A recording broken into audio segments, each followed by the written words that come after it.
Bon, tokomi lelo eza mokolo ya Noël. Bino nyonso boyebi ke Noël vraiment ezalaka nango fête chrétienté, ezali fête moko bacommerçant basala po ete basala business na bango. Alors na Bible na nga bayuda bazwi décision babi bakolia te bakomela te ti bakoboma Paul to ti bakoboma Yesu. Alors biso bacombattant biso barésistant bafeti oyo etali biso te, baanniversaire etali biso te, tozali kaka na eloko moko oyo tozozela ezali kosilana na Rwandais Kabila na clan na ye. Alors mutu moko te azala distrait na bafestivité amela langwa fete eza te parce que na Congo bazoboma, na Congo bazoviole, na Congo mboka ekoma barwandais na barwandais. Alors lisolo wana baorganisme na organisation nyonso eza na Kinshasa, ba ONG banini ese sala ba rapport mapping epesa ba rapport tout et tout.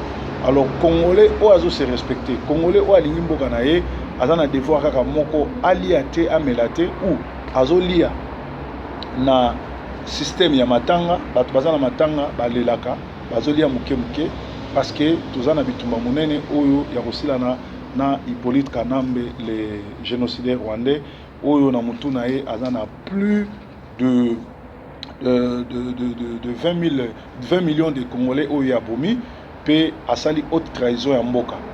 Ba filimbi ba front citoyen ba masolo wana nyonso tu eza malamu toboyi ba discours ebele tolingi tokota na action yango eza nini action yali tozo 6 décembre yango nayebi ke na camp PPRD bazo banga baliko yoka kutu année sila te po bayebi ke na 2016 eza na bamisusu tokunda bango, eza bamisusu tokotumba bango, eza bamisusu bakopakata yango moni même Olive Lembe oazali copine passagère parce que ye alias Kabila azana mwasi na rwandaise mwana ya Uruguiza oyo bavandaka na officiellement do o wana mususu aza copine passagère abandi déjà koyiba kosala ba dégâts po ayebi ke bazokende ntango ifweni.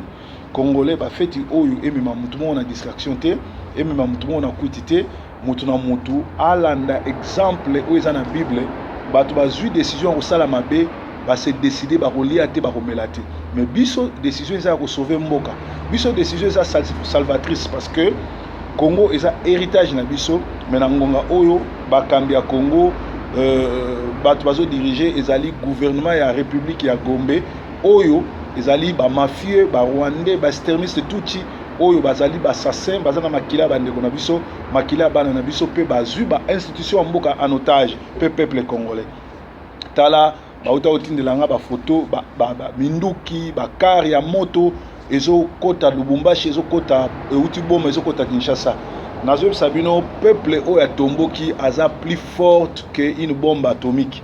Donc mutu moko bangi sabino te, mutu moko ta ila bino loyenge ke bakobeta masasi to bakosala boye. Na Sénégal Abdou Ouad alingaka sala ba vanti ba bengana ye.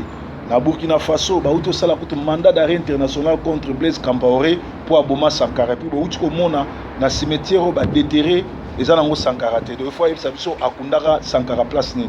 Alors Blaise Compaoré azaki pe na armée munene asalaki pe mangungu akenda. Donc peuple congolais tozo encourager bino, tozo yebsa bino ki toza de cœur na bino mabele eza ya biso bolanda esprit église catholique, bolanda esprit ya front citoyen oyo ezwa ko libérer mboka ko bengana ba rwandais, ko bengana ba génocidaire, ko bengana bato nyonso surtout oyo bazwa ko tia trouble na mboka. Alors biso ba congolais tozo ko fêter tozali bongo na matanga tango matanga yali eloko moko ya la raté. Mais pona ba oyo ba fêtaka toko souhaiter bango vraiment ba Merry Christmas ne balobaka pe Happy New Year. To change the bopo na. We wish you a Merry Christmas. We wish you a Merry Christmas and a Happy New Year. Good tidings to you wherever you are. Good tidings for Christmas and a Happy New Year. We wish you a Merry Christmas. We wish you a Merry Christmas. We wish you a Merry Christmas and a Happy New Year. We wish you Merry Christmas and Happy New Year's for ba oyo nyonso balandaki biso durant bango nyonso bazalaki fidèle na biso na kolanda breaking news, bango nyonso basoutenaki likambo oyo. Alors lelo jeudi bobo meseni tokosala prière te parce que tozobanda retraite na biso lobi vendredi. Donc lelo jeudi oyo tolobi mokolo ya le 24 décembre ezali journée ya réflexion, ezali journée congolais nyonso toaza na bana atika bana ba fêter mais biso ba résistant, biso ba combattant to réfléchir ndenge ni tokosila na Rwanda Kabila. Vraiment tokota na distraction te ezalaki bongo message que vous pas Proverbe 30 le pasteur de la diaspora. Merci.